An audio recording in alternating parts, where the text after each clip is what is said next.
Amém, meus irmãos. Essa é uma realidade para a nossa vida e para o nosso coração. É exclusivamente pelo sangue de Cristo Jesus que nós estamos aqui vivos mais uma vez. Se você pudesse, coloca de pé, por gentileza. Vamos ler a palavra de Deus. Aquele que muitos consideram como sendo o texto áureo da Bíblia Sagrada. Evangelho segundo escreveu João, capítulo 3, versículo de número 16.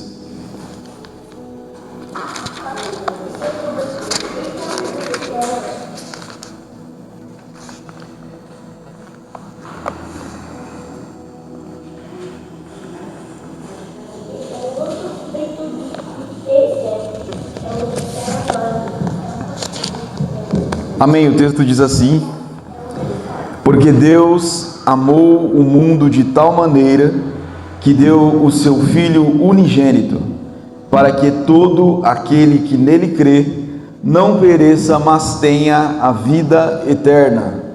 Porque Deus amou ao mundo de tal maneira que deu o seu Filho unigênito, para que todo aquele que nele crê não pereça, mas tenha a vida eterna. Senhor, nós te agradecemos por essa palavra e te pedimos que o teu Espírito Santo conduza a nossa vida na tua palavra hoje. Fala com o nosso coração, Senhor. Opera no nosso coração aquilo que o Senhor tem para realizar. Nós estamos diante de ti, diante da tua palavra, diante da tua igreja, e te pedimos, Senhor, te suplicamos nessa noite que o teu Espírito Santo fale conosco. Conforta o nosso coração, traz ânimo ao cansado, traz vigor àquele que está pensando em desistir. Esteja conosco, Senhor. Não permita que nada nos distraia, não permita que nada nos afaste da tua vontade, do teu propósito, da tua presença. Em nome de Jesus. Amém. Amém, meus irmãos. Esse texto é um texto muito conhecido, muito citado. Eu lembro quando mais novo, muitos dos evangelistas com quem nós nos encontrávamos nas igrejas usava com muita frequência esse texto para nos falar do que Cristo Jesus fez por nós. E é interessante porque o amor de Deus para a nossa vida, ele é a base de absolutamente tudo. Nós temos a plena certeza e a convicção de que Deus nos ama de uma maneira incondicional. E Deus nos ama de uma maneira incondicional e sem esperar de nós nada em troca. Quando nós paramos para pensar no amor de Deus, nós chegamos à conclusão de que o amor de Deus é santo, é eterno e é perfeito, e sempre presente em nossas vidas, mesmo quando nós não nos apercebemos disso, mesmo quando estamos distraídos em relação a Jesus, em relação a Deus, em relação ao Espírito Santo, Deus revela o seu amor para conosco. Deus nos mostrou o seu amor de uma forma muito incrível, que foi enviando o seu Filho para morrer por nós na cruz do Calvário, para morrer pelos nossos pecados. E a palavra nos afirma que esse sacrifício nos dá a chance de vivermos em comunhão com Deus, vivermos em comunhão uns com os outros, recebendo a poderosa graça de Cristo Jesus. Mas aí, quando eu olho para a palavra de Deus, eu não tenho dúvidas acerca do amor de Deus. Esse texto que nós lemos, Deus amou o mundo de tal maneira, ou seja, de uma forma tão sublime, tão grande, tão profunda, tão escandalosa, que Ele deu o seu único Filho para morrer por nós. Só que, se não há dúvidas quanto ao amor de Deus por nós, a pergunta que nos surge é: a respeito do nosso amor por Ele, qual é a dimensão do amor que nós temos por Deus? E essa pergunta ela vai mais além, porque se nós amássemos mais a Deus do que costumamos amar, seríamos diferentes? Se nós nos dedicássemos com mais afinco, com mais afeto, com mais amor, com mais vontade, com mais ânimo, se nós analisarmos essa questão pela lente da teologia bíblica, nós chegaremos à experiência cristã com uma resposta crua e simples: se nós amarmos mais a Deus, automaticamente a nossa vida será melhor. Mas melhor em qual sentido? Nós seríamos pessoas melhores, nós seríamos radicalmente diferentes se a medida do nosso amor por Deus fosse cada dia e cada vez maior. Porque o amor a Deus, ele não é um sentimento isolado. O amor a Deus, ele é um motor que reorienta todas as nossas afeições, todos os nossos amores desordenados. Só que a palavra de Deus, ela nos deixa claro que o nosso egocentrismo nos afasta de um amor pleno e genuíno para com o nosso Senhor. Quando nós amamos mais a Deus do que a nós mesmos, a palavra nos afirma que o centro de gravidade da nossa vida, ele se desloca, ou seja, há uma mudança drástica no ponto de equilíbrio da nossa existência. Aquilo que sustenta o nosso ser muda da nossa perspectiva ótica, saindo de nós mesmos e depositando todo esse cuidado na mão de Deus. Tudo está nas mãos dele. E quando nós amamos a Deus, a primeira coisa que eu percebo é as nossas decisões, elas são profundamente afetadas. As nossas decisões são profundamente afetadas. Porque quando eu me dedico a amar mais ao Senhor, quando eu me submeto à palavra dele, me dedico em amor, algumas questões na minha mente, no meu coração, elas passam a mudar. Ora, eu não consigo mais perguntar assim, fazendo isso para Deus, fazendo isso pelo Evangelho, fazendo isso pela minha comunidade de fé, o que eu ganho? Mas esse amor reorienta as minhas questões e a minha pergunta é: ao fazer isso, eu estou glorificando o meu Deus? Ao fazer isso, a minha vida é um instrumento de glorificação ou de vergonha? De glorificação ou de escárnio? Portanto, eu acredito também que quando o nosso amor por Deus é maior, quando o nosso amor por Deus se manifesta na medida de resposta ao amor dele por nós, as nossas prioridades também são afetadas. Porque eu estava refletindo sobre isso hoje no trabalho. Sabe, irmãos, coisas que parecem vitais para a nossa existência: status social, acúmulo e riqueza, controle absoluto de tudo, conforto, essas coisas são importantes. Mas a palavra de Deus diz que quando nós amamos ao nosso Deus verdadeiramente, todas essas coisas perdem o brilho diante da grandeza e da eternidade do nosso Deus. Como disse Agostinho, a virtude é o amor de Deus ordenado. Portanto, quando eu falo do amor de Deus, eu me emociono porque a palavra ela está repleta de exemplos do amor dele por mim. Por exemplo, se você quiser caminhar comigo pela Bíblia, já que a gente está sem computador, vamos juntos nessa? O livro de Jó, capítulo 10, versículo 12. Ele vai dizer assim, olha: Tu me deste vida e me mostrastes o teu amor, e com teu cuidado me preservaste. Aí se a gente for para o versículo, se a gente continuar, aliás, pelo Velho Testamento, o livro de 1 Reis, capítulo 8, versículo 23, vai dizer: E orou, ó Senhor, o Deus de Israel, não há Deus como tu em cima nos céus, nem embaixo na terra. Tu guardas a tua aliança e mostras o teu amor leal àqueles que andam diante de ti de todo o coração. E aí a gente pode ir lá para o livro de para o livro de Salmos, número 36, versículo 7. Como é precioso, ó Senhor, o teu amor! Toda a humanidade encontra abrigo à sombra das tuas asas. Aleluia. E aí se a gente for para o Novo Testamento, isso se torna ainda mais profundo. Amém? Vocês estão acompanhando? Estou indo muito rápido. Alguém tem caneta aí? Eu vou falar, vocês anotam aí então.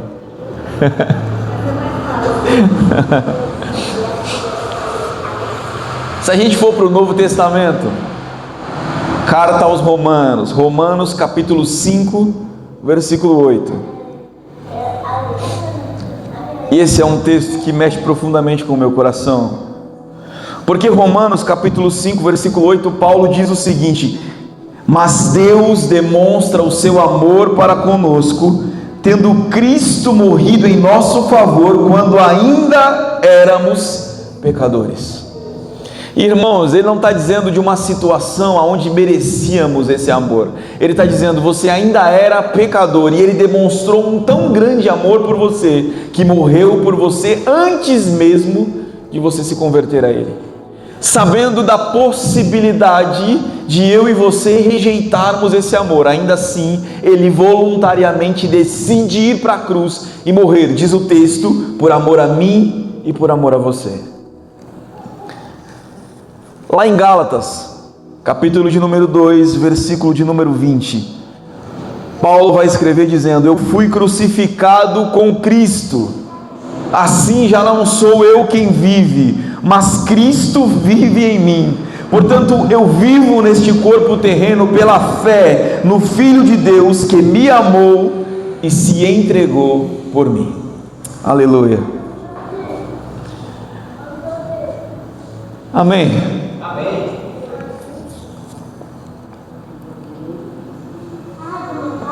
1 João capítulo 4, versículo 10, o apóstolo vai dizer: Deus mostrou quanto nos amou ao enviar seu Filho ao mundo, para que por meio dele nós possamos ter vida. O versículo 11: e nisso consiste o amor, não em que nós tenhamos amado a Deus, mas que ele nos amou e enviou seu Filho como sacrifício para o perdão de nossos pecados. Aleluia. Então o apóstolo está dizendo que o verdadeiro amor consiste não no fato de que eu o amei, mas no fato de que ele me amou primeiro. Portanto, irmãos, não há dúvidas quanto a respeito do amor de Deus por nós. E quando nós caminhamos pelas páginas da Sagrada Escritura, nós temos todas as evidências necessárias de que Cristo verdadeiramente nos ama, de que Cristo verdadeiramente se entregou por nós. E a pergunta que surge é: as nossas vidas estão sendo afetadas por esse amor? As nossas prioridades estão sendo afetadas por esse amor? Porque a gente pode olhar para essa realidade e perceber que existe um fundamento no nosso relacionamento com Deus. E o fundamento é: por que nós devemos amar a Deus acima de tudo? O amor a Deus, ele não deve ser um peso em nosso coração. O amor a Deus não deve ser um custo que você acredite ser pesado demais a ponto de não poder suportar. O amor a Deus não pode ser algo que te envergonhe, no sentido de que você é cristão na tua igreja, mas você não consegue ser o mesmo no trabalho. O amor de Deus não pode te envergonhar a ponto de que as pessoas não possam saber que você demonstra a Jesus uma fé que só acontece no ambiente religioso, mas ela não é uma realidade no ambiente externo. Portanto, se existe um mandamento, por que nós devemos amar amar a Deus acima de tudo, acima de todas as coisas? A palavra nos afirma que o nosso amor a Deus é uma resposta à sua natureza e à sua própria iniciativa. Deuteronômio capítulo 6, versículo 5, a gente vai ter o Shema. Amarás, pois, o Senhor, o teu Deus, de todo o teu coração, de toda a tua alma e de toda a tua força. Esse é o primeiro grande mandamento. Só que 1 João capítulo 4, versículo 19, vai nos afirmar: nós o amamos, porque ele nos amou primeiro. Então, a iniciativa desse amor, ela não provém de nós. Nós só conseguimos amar a Deus, diz o texto, porque ele decidiu antes nos amar. Então aqui nós temos duas verdades. Primeiro, um grande mandamento, que é: ame a Deus acima de todas as coisas. A segunda verdade, a iniciativa desse amor parte do próprio Deus. Em terceiro lugar, nós entendemos e encontramos na palavra de Deus a supremacia de Cristo, Quem ama o pai ou a mãe mais do que a mim, não é digno de mim, disse Jesus em Mateus capítulo 10, versículo 37. Então, nós temos pelo menos 3 pilares aqui em nosso amor a Deus: o mandamento, a iniciativa da graça e a supremacia de Cristo. O mandamento, a iniciativa da graça e a supremacia de Cristo. Quando Jesus fala assim, olha, quem ama mais o pai ou a mãe ou a família não é digno de mim, Jesus não está nos proibindo de amar as nossas famílias, mas Ele está estabelecendo uma hierarquia, ou seja, quando Deus está no topo, o amor pela nossa família se torna saudável, o amor pelo nosso cônjuge se torna saudável, o amor pelos nossos irmãos se torna saudável, de tal modo que não é mais por idolatria ou por controle que eu amo as pessoas. Amar a Deus acima de todas as coisas é um mandamento. Amém? Amém. Só que, olha que interessante, vamos falar um pouco da história bíblica rapidamente, para não cansá-los. Os judeus, eles organizaram a lei de Moisés, o Pentateuco, em um sistema chamado mitzvot, 613 mandamentos. Então a gente está acostumado com os 10 mandamentos, sim ou não? Sim. Só que a lei, ela era estabelecida em 613 preceitos, aproximadamente 613 mandamentos. E olha que interessante, 365 preceitos são negativos. Negativos em que sentido? Não farás. É uma lei te dizendo para não fazer determinadas coisas, ou seja, esses 365 corresponde a 365 dias do ano solar. A ideia aqui era ensinar que a cada novo dia o fiel a Deus deveria se abster de qualquer influência, de qualquer atitude que pudesse ofender a santidade de Deus. Então, 365 preceitos do não farás é um lembrete de que a santidade é um compromisso diário e constante. Só que, além dos 365 não farás, nós temos também 248 preceitos, e são preceitos positivos, do tipo farás.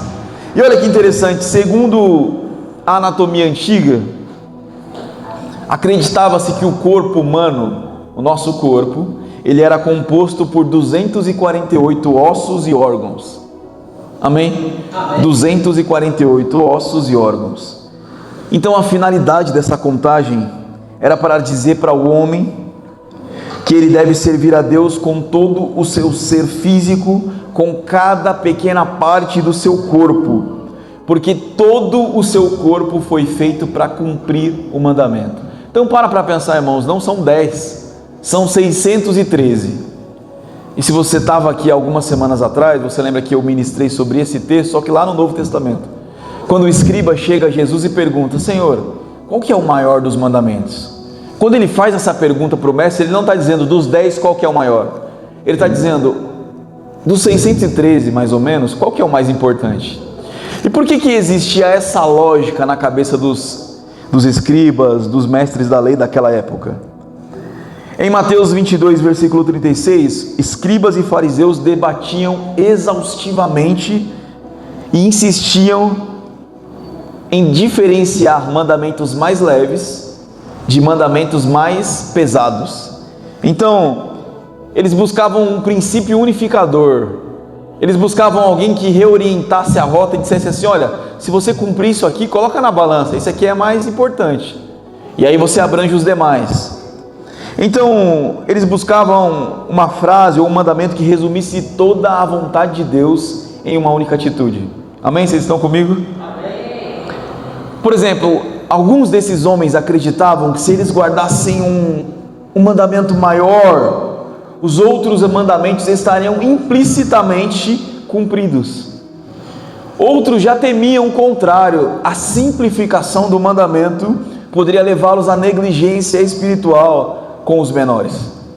Então, eles estavam buscando um mandamento maior, como que uma balança moral, do qual que eu escolho entre esses que é o mais importante. Então a pergunta do escriba a Jesus revela uma mentalidade onde a religião se torna um sistema de pesos e medidas, e não um sistema de relacionamento real, verdadeiro, íntimo e sincero. Jesus não escolheu um mandamento técnico sobre sacrifícios ou sobre rituais. Aí Jesus vai lá nos preceitos e escolhe um mandamento. Ele cita o Shema: amarás ao Senhor com toda a sua alma, com toda a sua força e com todo o seu entendimento. E qual que é a finalidade da resposta de Jesus? Jesus destrói essa ideia de atalho moral. Jesus está dizendo assim: olha, não tem um mandamento maior que você vá cumprir e você vai resolver todos os outros.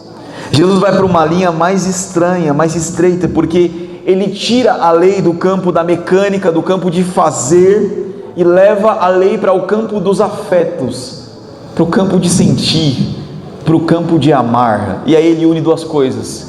Ele diz: você vai amar a Deus, que é o único Senhor, com toda a sua alma, com toda a sua força e com todo o seu entendimento, e ao próximo como a si mesmo. Então, se você ama a Deus com 100% de quem você é, ou seja, com o corpo, com a alma e com o coração, com o entendimento, você não precisa se preocupar se você cumpriu 613 preceitos. Essa lógica perde sentido espiritual no nosso coração, porque quem ama a Deus, Romanos capítulo 13, versículo 10 vai dizer que o amor a Deus é o cumprimento do mandamento. Então, é como se o amor de Deus em nós e por nós expulsasse de dentro do nosso coração a necessidade de seguirmos uma lista de regras. Porque quem ama a Deus verdadeiramente e profundamente deseja agradar ao seu amado. Amém? Então, o amor de Deus em nós e por nós, ele tem um efeito interno. Sabe, irmãos, quando nós amamos verdadeiramente a Deus, o ódio pelo mal e pelo nosso próprio pecado se manifesta. De tal forma que o amor a Deus, ele gera em nós um paladar espiritual que rejeita tudo aquilo que fere a santidade de Deus. De tal forma que a prova do nosso afeto por Ele é o ódio por aquilo que é mal. Salmo 97, versículo 10 vai dizer: vós que amais ao Senhor, odiai o mal. Então, se nós amamos a Deus, o pecado não causa mais em nós peso, ou culpa, ou medo de punição. Mas todas as vezes que falhamos, que pecamos, que erramos, o pecado causa em nós tristeza pela quebra da comunhão com o nosso Senhor e com o nosso amado. Então nós olhamos para nossas falhas com mais seriedade, porque nós entendemos que elas são obstáculos para uma visão da glória de Cristo Jesus, para uma visão de quem Deus é. Amém? Vocês estão comigo, meus irmãos? Amém. E aqui nós experimentamos o perigo da autoconfiança, porque a palavra lá em Salmo 139 vai dizer: sonda-me, ó Deus, conhece o meu coração, prova-me e conhece os meus pensamentos, vê se há em mim algum caminho mau. E aqui nós podemos estabelecer um princípio, porque o homem que ama a Deus, o homem que ama verdadeiramente a Deus, ele gasta mais tempo examinando o próprio coração do que fiscalizando o pecado alheio. A pessoa que verdadeiramente ama a Deus, o foco sai do eu julgo para o eu me arrependo. O foco sai do eu aponto, eu julgo, para eu me submeto. O foco sai de olhar para o erro do irmão e contemplar os meus próprios erros. É por isso que amar a Deus verdadeiramente reordena toda a nossa existência.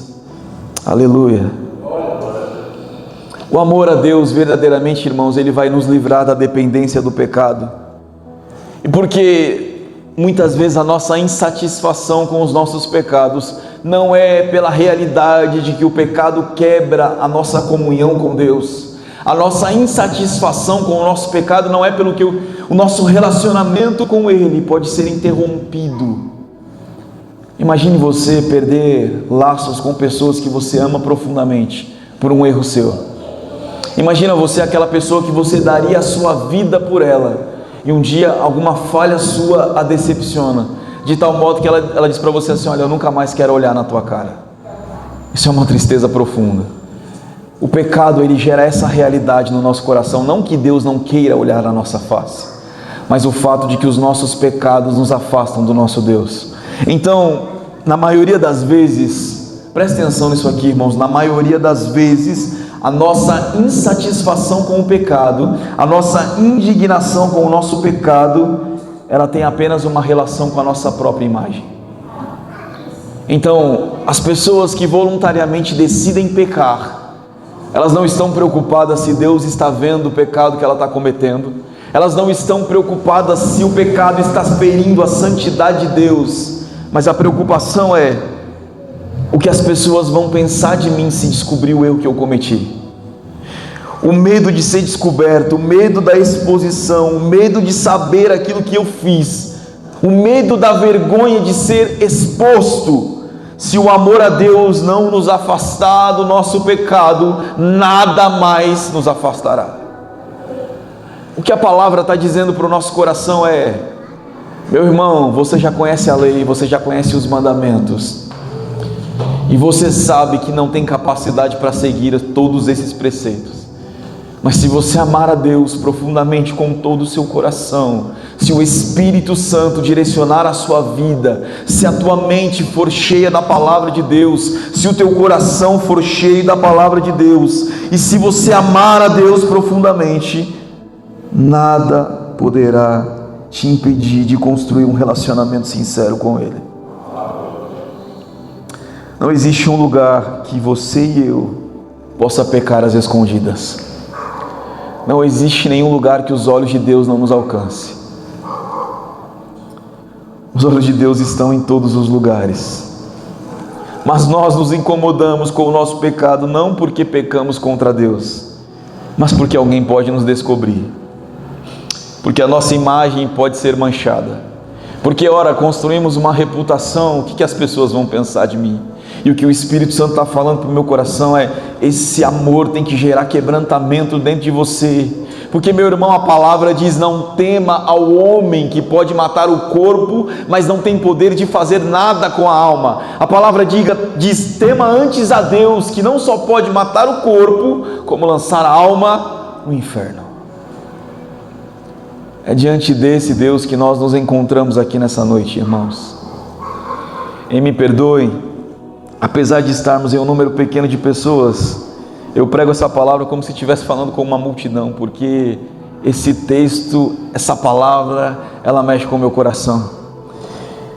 O que Jesus está dizendo é: você precisa olhar para a sua própria história, reconhecer a sua limitação e se submeter à minha palavra. Porque se a minha preocupação é ser descoberto, ser exposto, se a minha preocupação é alguém descobrir, isso não é temor a Deus, isso é apego à minha própria reputação. O problema, meu irmão, não é o pecado exposto, o problema é um coração que ainda não ama a Deus como de fato deveria amar.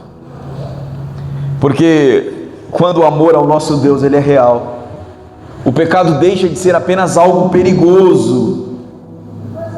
Não é mais algo perigoso, mas é algo ofensivo, ofende a santidade do nosso Deus. Ele não fere a nossa imagem, ele não fere a nossa autoestima, ele fere, ele rompe, ele quebra o nosso relacionamento com Deus. E eis o problema do nosso pecado. Não é regras, não é disciplina e nem vigilância externa, porque todas essas coisas elas falham quando ninguém está nos observando. Porque é fácil eu dizer para vocês assim: olha, permaneça em estado de vigilância o tempo inteiro. Olha, todas essas regras que a palavra nos ensina, cumpra elas. Mas quando ninguém estiver lá, meu irmão, quando é só você e Deus, se o seu coração não amá-lo profundamente, você não vence. Não existe lugar escondido. Provérbios capítulo 15, versículo 3 diz: os olhos do Senhor estão em todo lugar, contemplando maus e bons. Se o amor de Deus, se o amor a Deus, melhor dizendo, é o nosso afeto supremo, esse amor expulsa de dentro do nosso coração a necessidade de usar as pessoas ou o status social para validar o nosso próprio valor.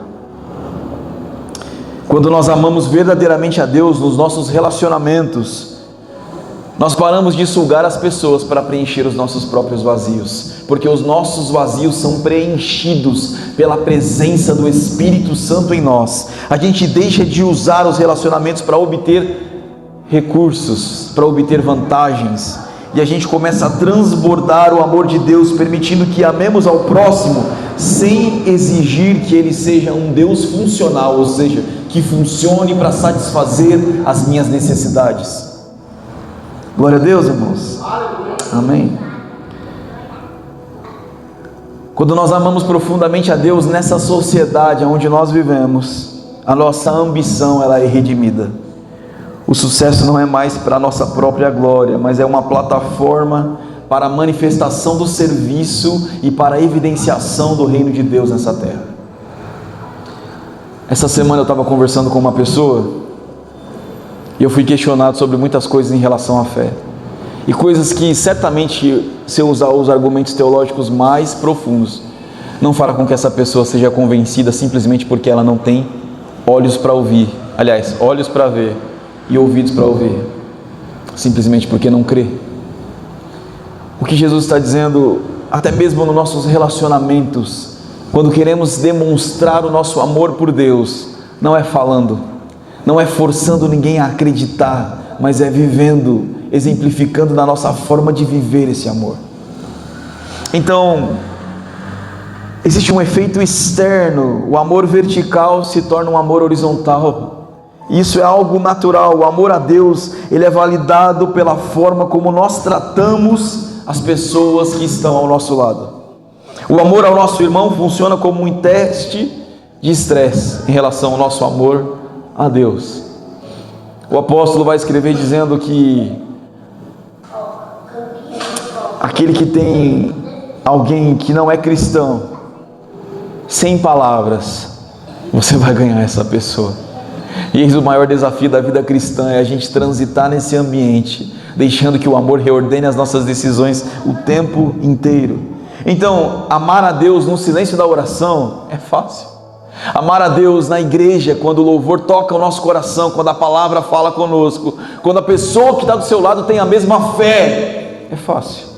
Agora, amar lá dentro de casa, quando as pessoas não concordam com as suas opiniões, ou amar no trabalho, quando as pessoas não têm a mesma fé que você, amar na escola, na faculdade, na sua rotina externa, fora da igreja, aí, meu irmão, só amando a Deus profundamente, para esse amor de fato se manifestar.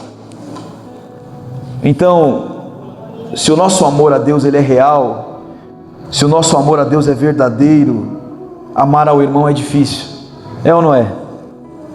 Amar quem pensa diferente da gente é difícil. Amar as pessoas que nos perseguem, que nos traem, que nos oprimem, é extremamente difícil. Mas a palavra diz que exige de nós que o nosso eu esteja mortificado para que esse amor se manifeste. O amor a Deus, se ele for real, ele precisa ganhar corpo. O amor a Deus, se for real, ele precisa se manifestar na paciência, no serviço e na busca pela justiça em favor aos nossos irmãos.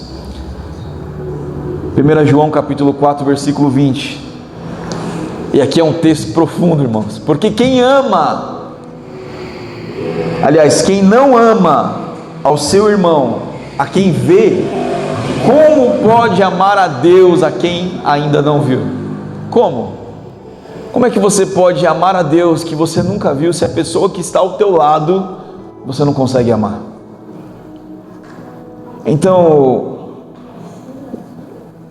esse amor que se manifesta, que ganha corpo, que afeta os nossos relacionamentos, que afeta a sociedade, é o amor também que quebra o nosso controle. 1 Coríntios capítulo 3, 4 e 5, Paulo vai dizer: o amor é paciente, o amor é bondoso, o amor não inveja, não se vangloria, não se orgulha, não maltrata. E aqui vem a parte mais profunda: não procura os seus próprios interesses. Então esse amor que provém de Deus, que se manifesta em nós e que se expande ganhando corpo, é um amor que quebra totalmente o nosso controle. Então vamos trazer essa aplicação para a nossa vida mais prática, o lar, a nossa vida na nossa casa. Por exemplo, se eu procuro os meus próprios interesses, como por exemplo, quando eu desejo que a minha esposa seja a pessoa que eu mereço, e não que eu seja o marido que ela precisa. Quando, por exemplo, eu desejo que a minha esposa faça aquilo que eu acho que é melhor, simplesmente para satisfazer a minha própria vontade ou as minhas necessidades, eu não estou amando como Deus ama. A nossa necessidade de ter razão não é amar como Deus ama. Então, olha a dificuldade que tem nisso aqui, irmão. É só um amor verdadeiro por Deus. A nossa espiritualidade, ela pode se tornar uma arma de controle sobre quem nós amamos. Por exemplo, quando nós tentamos projetar no outro uma expectativa que nós temos em relação a Deus. Quando você tenta projetar no seu marido, na sua esposa, nos seus filhos, uma devoção que nós gostaríamos de ter. Por exemplo, imagina você uma situação em que você decide assim: olha, todos os dias antes de dormir eu vou me ajoelhar ao lado da minha cama e vou orar de 20 minutos a meia hora, todos os dias. Aí você decide, e aí no primeiro dia você se ajoelha e a sua esposa vai lá, olha você ajoelhado, e ela pega o celularzinho dela ali, senta do lado ali para não te atrapalhar, deixa o volume no máximo, baixinho, e ela fica ali vendo o Instagram dela, vendo os vídeos. Automaticamente você começa a pensar: ué, mas ela podia estar aqui orando comigo. E aí o nosso olhar não é um olhar de amor, um olhar do tipo assim, não, eu vou orar para que essa vontade se manifeste nela também. Mas é um olhar do tipo assim, olha só, perdendo tempo, perdendo a vida, poderia estar orando, mas não está. Então esse controle, a palavra está dizendo, é uma régua que pode transformar o nosso amor a Deus a uma régua moralista em relação ao nosso irmão. E eu trago o exemplo para dentro do lar porque é onde os conflitos maiores acontecem, irmãos. Amém? Vocês estão comigo? Vocês me ouvem? Amém? Então é um paradoxo doloroso, porque no desejo de que as pessoas se aproximem de Deus, nós acabamos muitas vezes nos afastando deles. Guarda isso no teu coração. Às vezes, na ânsia, no desejo de fazer com que essas pessoas se aproximem de Deus, nós nos afastamos deles, e por consequência o nosso próprio amor a Deus começa a ficar comprometido, porque a gente entra num ambiente em que, pelo fato de fazer alguma coisa, pelo fato de que eu oro, eu leio a palavra, eu busco, eu vou à igreja, eu não falto nos cultos, mas ela não está fazendo a mesma coisa, ou ele não está fazendo do mesmo jeito, ele nem confessou Jesus ainda, e a gente começa a olhar com uma régua moral, como se o nosso amor por Deus alcançasse o outro, doutrinando essa pessoa. Aí não, a palavra vai dizer, a orientação mais eficaz, ela não vem lá do topo de um pedestal, mas ela vem de quem caminha lado a lado, de quem caminha junto e na prática da vida demonstra o amor de Deus. E esse é o maior desafio da vida cristã, sim ou não, irmãos? Então, ao invés de cobrar a devoção dos nossos irmãos, nós devemos compartilhar as nossas vulnerabilidades. Por exemplo, no exemplo que eu citei, de repente lá você está no 11º dia e nada da mulher se ajoelhar do teu lado, nada do esposo se ajoelhar do teu lado para orar também. E ao invés de ficar revoltado com a situação, você pode sentar do lado dela e falar assim: nossa, hoje foi difícil para mim orar, porque eu percebi o quanto que meu coração é egoísta. Eu não queria orar hoje, eu queria ficar deitado, eu queria curtir alguma coisa que trouxesse alegria para o meu coração, eu não queria estar diante da presença de Deus. Eu queria te confessar isso como um pecado do meu coração, para que você entenda que eu não sou mais santo que ninguém, eu preciso da graça de Deus assim como você. Então, está percebendo essa lógica de compartilhar as nossas vulnerabilidades? Faz com que a pessoa olhe para nós e perceba os afetos do amor de Deus sendo transmitido na nossa fala e na nossa maneira de viver. Então, a melhor forma de orientar a nossa casa, de orientar a nossa família, de reorientar a nossa necessidade de amar a Deus acima de todas as coisas, é amando a nossa família como Deus nos ama. E aí entra todo esse sacrifício, porque Cristo nos amou, sendo nós ainda pecadores. Então quando eu amo a minha esposa e os meus filhos, sem cobrança nenhuma, nos dias em que eles falharem, eu vou estar pregando o sermão mais poderoso sobre quem Deus é.